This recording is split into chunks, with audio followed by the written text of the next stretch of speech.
মোটামুটি সবাই বলছে এই ফোনটা নাকি সবচেয়ে সেরা ডিভাইস, অফিসিয়ালি বেস্ট ডিভাইস, এমনকি রিভিউয়াররাও বলছে এটা বেস্ট ডিভাইস। বাট আমরা রিভিউটা একটু পরে নিয়ে আসলাম, কারণ সব জায়গায় বেস্ট করছে এমন না, কিছু জায়গায় কমতিও আছে যেগুলো আপনাদের জানা উচিত ডেফিনেটলি। কথা বলছি এই মুহূর্তে অনার 400 Pro নিয়ে।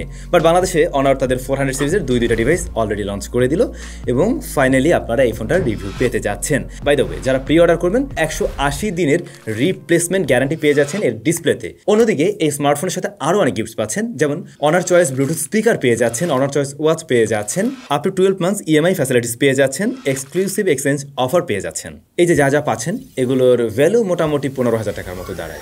বাই দ্য ওয়ে, আরও একটা গুড নিউজ তো অবশ্যই আছে। এখন থেকে আমাদের চ্যানেলের প্রত্যেকটা ভিডিওতেই আপনি গিভঅ্যাওয়ে পাবেন, যে কোনো একজন লাকি উইনার একটা করে গিফট পেয়ে যাবেন। কিভাবে? আমি এখন থেকে প্রত্যেকটা ভিডিওতেই ছোট্ট একটা মিস্টেক রেখে দেবো এবং আপনার কাছে হলো ওই মিস্টেকটা খুঁজে বের করা এবং কমেন্ট করে জানাবেন।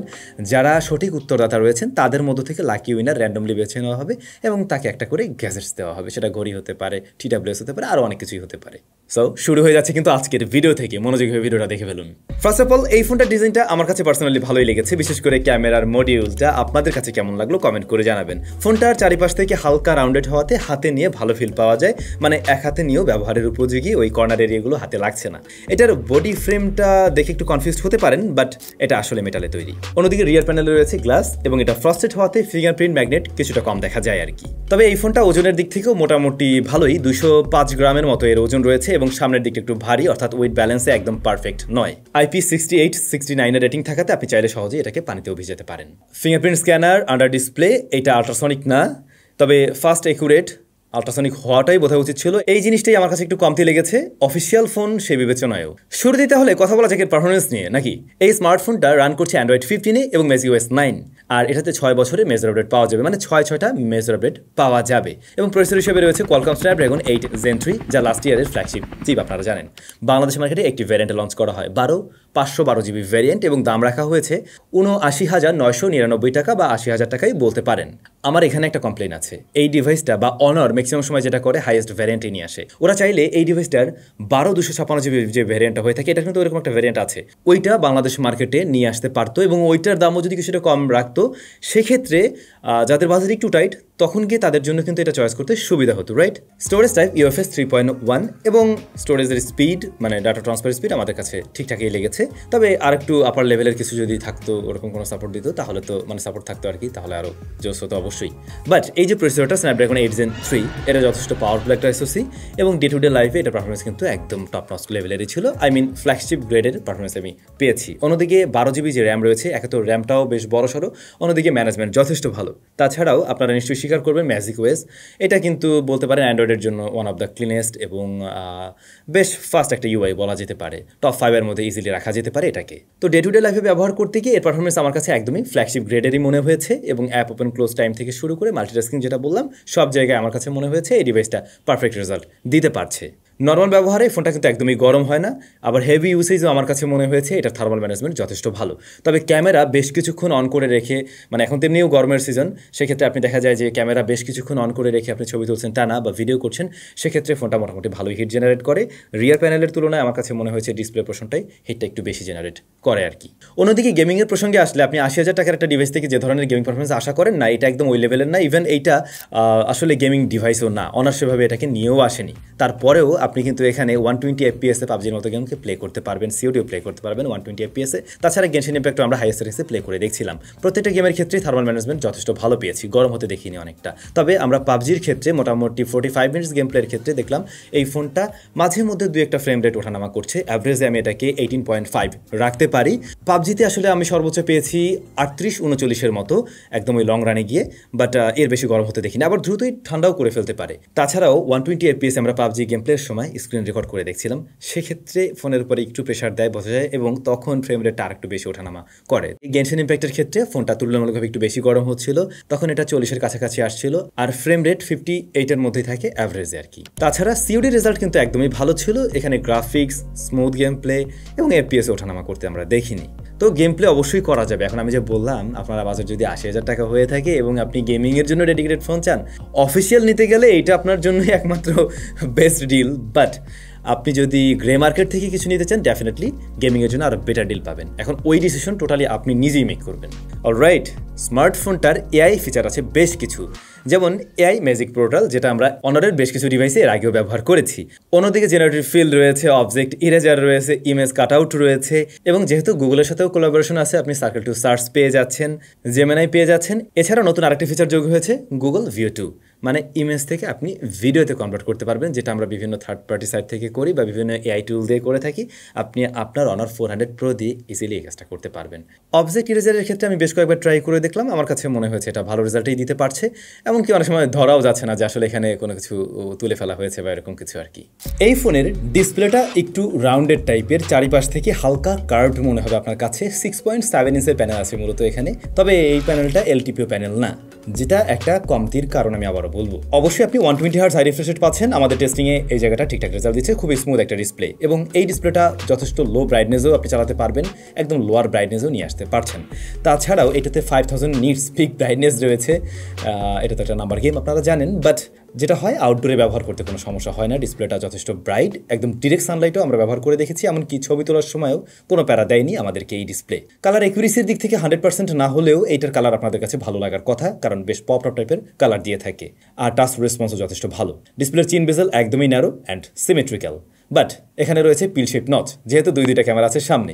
ওয়াইড ভাইন L1 এর সাপোর্ট আছে, ইউটিউব, নেটফ্লিক্স বোথ জায়গায় আপনারা HDR এর সাপোর্ট পেয়ে যাচ্ছেন। প্রোটেকশনের ব্যাপারে তেমন কোনো তথ্য পাইনি, আমি জানি না আদৌ এখানে কি ধরনের প্রোটেকশন আছে, আপনারা বরং একটা স্ক্রিন প্রোটেক্টর ব্যবহার করুন, সেটাই ভালো হবে। এই ব্যাপারটা ক্লিয়ার করে দিলে বরং ভালো হইতো অনারের। এই স্মার্টফোনটা কেনার জন্য অন্যতম মেইন কারণ হতে পারে এর ক্যামেরা সেটআপ, যেখানে তিনটাই কাজের। মেইন শুটার 200 মেগাপিক্সেলের HP3 রয়েছে, পরবর্তী শুটার 50 মেগাপিক্সেলের IMX856 যা টেলিফটো জুম লেন্স, এবং এখানে আপনি 3x অপটিক্যাল জুম পাবেন। তাছাড়াও রয়েছে 12 মেগাপিক্সেলের ultra wide shooter, and front facing camera রয়েছে দুইটা শুটার 50+2, যেটা ডেপথ সেন্স করবে।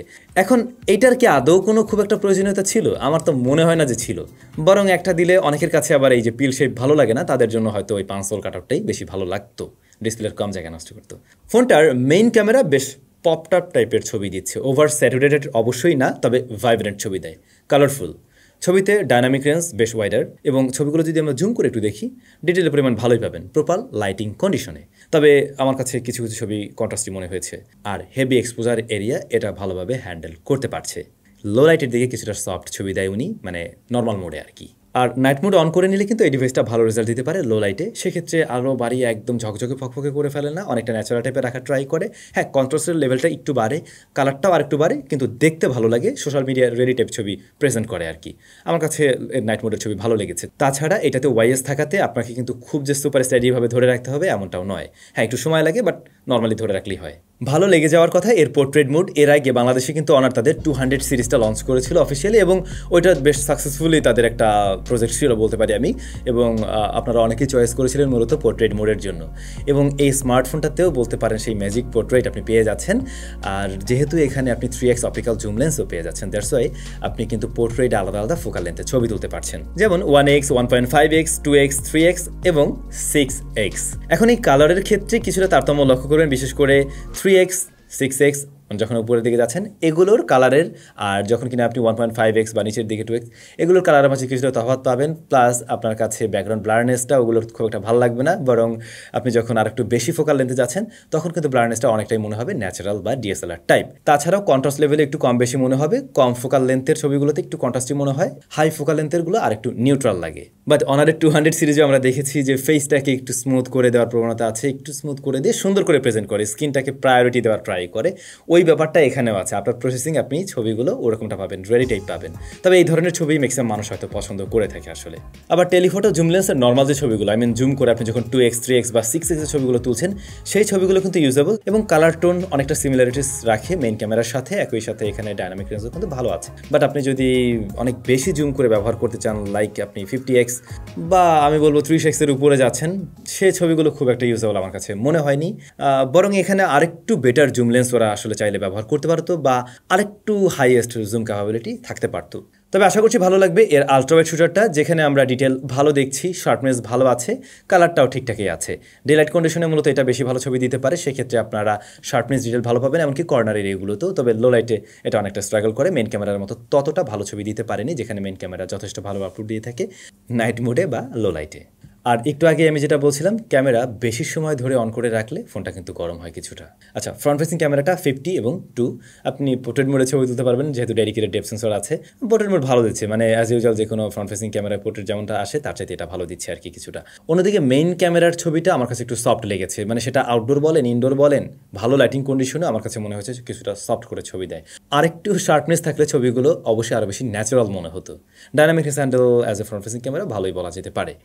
আর স্ক্রিন টোনটা একটু ব্রাইট করে দেবে, ওই প্রবণতা আছে কিন্তু এটাতেও। ফ্রন্ট ফেসিং ক্যামেরায় ভিডিও রেকর্ড করা যাবে সর্বোচ্চ 4K 30 FPS এ। রাইট নাও 4K 30 FPS এ ভিডিও রেকর্ড হচ্ছে, এবং যেমনটা দেখছেন এই যে 4K হলেও স্ক্রিনে ওই যে প্রায়োরিটি দিচ্ছে, স্ক্রিনটাকে আলাদাভাবে ডিটেক্ট করে নিয়ে একটু সফট করে দিচ্ছে, ওই প্রবণতাটা আছে আর কি। এই ব্যাপারটা ভালো লাগতে পারে, রেডি টাইপ ভিডিওটি পেয়ে যাবেন যারা ফ্রন্ট ফেসিং ক্যামেরা ভিডিও করেন বা ব্লগ করেন। আই হোপ কাজে লাগবে। আর সাউন্ডটা কিন্তু এই ফোনে ছিল, কমেন্ট করে জানাবেন সাউন্ডটা কেমন ছিল। ব্যাক ক্যামেরায় আবার আপনি 4K 60 FPS রেকর্ড করতে পারবেন, সেক্ষেত্রে ইআইএস ওয়াইএস কাজ করে। ও, ফ্রন্ট ফেসিং ক্যামেরায় ইআইএস ছিল, ওখানে ওয়াইএস নেই, ইআইএস আছে। তো এটার স্টেবিলিটি ভালো, বাট ভিডিও মানে ব্যাক ক্যামেরার ভিডিও আমার কাছে একটু কন্ট্রাস্টই মনে হয়েছে, একটু বেশি কন্ট্রাস্ট লেভেলটা লেগেছে, এবং কিছুটা জিটারিংও আমি পেয়েছি। যখন আপনি মুভমেন্ট করবেন তখন ওই জিটারিংগুলো লক্ষ্য করবেন। এই দুইটা ব্যাপার ছাড়া ভিডিও ভালো আছে আর কি। ক্যামেরাতে ছোটোখাটো ইম্প্রুভমেন্টের সুযোগ আছে যেটা আপনি বুঝতে পারছেন আই হোপ। স্পিকার স্টেরিও, প্রায় ব্যালেন্স টাইপের সাউন্ডেই দিচ্ছে এটা, এবং লাউডনেস যথেষ্ট ভালো, ফুল ভলিউমে কোনো ডিস্টরশন নেই। তাছাড়া বেসটাও প্রপারলি আসছে বলে মানে ফোন হিসেবে ঠিকঠাক লাগছে আমার কাছে। হ্যাপটিক ফিডব্যাকটা আরেকটু টাইট করা উচিত ছিল ওদের, যেটা আমার কাছে মানে একেবারে ফ্ল্যাগশিপ লেভেলটা আমি পাইনি, ওইখানে আরেকটু ইমপ্রুভ করা যেত। ব্যাটারি 6000 mAh এর এবং 100 ওয়াটের চার্জিং সিস্টেম এর বক্সে রয়েছে। তো এই কম্বোকে খারাপ বলতে পারছেন না। বাই দ্য ওয়ে, এইটার কিন্তু আরও একটা ভ্যারিয়েন্ট হয়ে থাকে, ইউরোপিয়ান যে ভ্যারিয়েন্টটা হয়ে থাকে ওইটাতে আরও কিছুটা ছোটো ব্যাটারি রয়েছে, বাট এই ফোনটার সাথে আপনি 6000-এ পেয়ে যাচ্ছেন। চায়নাতে ইভেন 6000 দিয়ে এসছে। তো ব্যাকআপ ভালো, আমরা আমাদের ইউজেজে আর কি মোটামুটি হেভি ইউজেজে, সেক্ষেত্রে আমি বলবো 8 আওয়ার্স প্লাস আপনি এসওটি পাবেন। আর যদি লাইট ইউজার হয়ে থাকেন আরেকটু বেটার ব্যাকআপ পাবেন। এখন আসলে কি এই ধরনের ফোনগুলোতে আমরা যা যা ব্যবহার করব বা করতে চাই সব কিছু মিলে আমি বলতে পারি এই ফোনটা আপনি অনায়াসে একদিন ব্যবহার করতে পারবেন, একদিন প্লাস বা 1.5 দিন। ব্যাপারটা ওরকম হবে না 6000 mAh হওয়া সত্ত্বেও। তবে 50 ওয়াটের ওয়্যারলেস চার্জিং সিস্টেমও সাপোর্ট নেই কিন্তু অনার 400 প্রো। আচ্ছা, আপনাদের আরেকটা ফোন দেখিয়েছিলাম শুরুতে, অনার 400 ছোট ভাই। এইটার দাম কিন্তু কিছুটা কম, এইটা 60K-তে লঞ্চ হয়েছে, এবং এই ফোনটাও দেখতে কিন্তু বেশ সুন্দর, বরং অনেকের কাছে হয়তো এটাই বেশি ভালো লাগবে স্কোয়ার বক্স হিসেবে ডিজাইনের। আর এই ফোনটাতে প্রসেসর হিসেবে রয়েছে কোয়ালকম স্ন্যাপড্রাগন 7 Gen 3, যেটা অনার 200-এও ছিল। এইটা কিন্তু ফোনটার জন্য একটা কমতির জায়গা। আমি অ্যাটলিস্ট ভেবেছিলাম এইখানে ইম্প্রুভমেন্ট আসবে, নতুন কোনো চিপ দিয়ে আসবে, আর একটু বেটার কিছু থাকবে। আর এই ফোনটার ক্যামেরাতেও কিছুটা ছোটো করা হয়েছে, লাইক এটাতে আপনি 200 মেগাপিক্সেলের মেইন শুটার তো পেয়ে যাচ্ছেন বড় ভাইয়ের মতো, কিন্তু বড় ভাইয়ের মতো টেলিফটো জুম লেন্সটা পাচ্ছেন না। ছোটো আর একটা লেন্স ওরা চাইলে দিতে পারছো, যেটাও টেলিফটো অ্যাটলিস্ট 2x হতে পারতো। অন্যদিকে আমার কাছে পার্সোনালি এবার ভালো লাগছে এর ডিসপ্লেটা, স্কোয়ার একদম সুন্দর লাগছে দেখতে, ভালো লাগতেছে না এটা ডিসপ্লেটা দেখতে। তো বাজেট কম হলে আপনি ওটাও দেখতে পারেন, বাট বাজেট থাকলে আমি বলবো অফিসিয়াল ফোন নেওয়ার চিন্তাভাবনা থাকলে এটাই আপনি বরং দেখুন অনার 400 সিরিজের দাম আমার কাছে কিছুটা বেশি লেগেছে। যখন আমরা আসলে গ্রে মার্কেটগুলোর সাথে কম্পেয়ার করে দেখতে যাই তখন মনে হয় এর চেয়ে কত বেটার ডিল রয়েছে। এখন সবাই আবার গ্রে মার্কেটের ফোন কিনবে না, ইভেন আমিও সাজেশন দিই না। ওরা যদি আরও কিছুটা কম দামে এই ফোন নিয়ে আসতে পারতো তাহলে দারুণ হতো। ইভেন এই ফোনের যদি আরও একটা ভ্যারিয়েন্ট থাকতো, বেস ভ্যারিয়েন্ট 12/256 GB, এবং ওইটার দাম আরও বেশ কিছুটা কম হতো, তখন কিন্তু যাদের বাজেট টাইট তাদের জন্য সুবিধা হয়ে যেত, কিনতে পারতো। তো অনার আশা করছি ভবিষ্যতে ওই ব্যাপারটার দিকে একটু নজর রাখবে। সবার 512 লাগবে এমনটাও না। এই মুহূর্তে দাঁড়িয়ে আপনার বাজেট যদি এমনই হয়ে থাকে 80,000-এর আশেপাশে এবং আপনি অফিসিয়াল ফোনে নিতে চান, অবশ্যই আপনার উচিত হবে একবার এই ডিভাইসটা দেখার। আই হোপ বাজেট এমন হয়ে থাকলে আপনি আর অন্য কোনো অপশনের দিকে যেতে পারবেন না, কারণ আসলে অপশন নেই, এটাই হলো বিষয়। ক্লাসে আমিই ফার্স্ট, আমি একাই স্টুডেন্ট, ব্যাপারটা তেমন। সবাই ভালো থাকবেন, দেখা হচ্ছে নতুন ভিডিওতে, টাটা।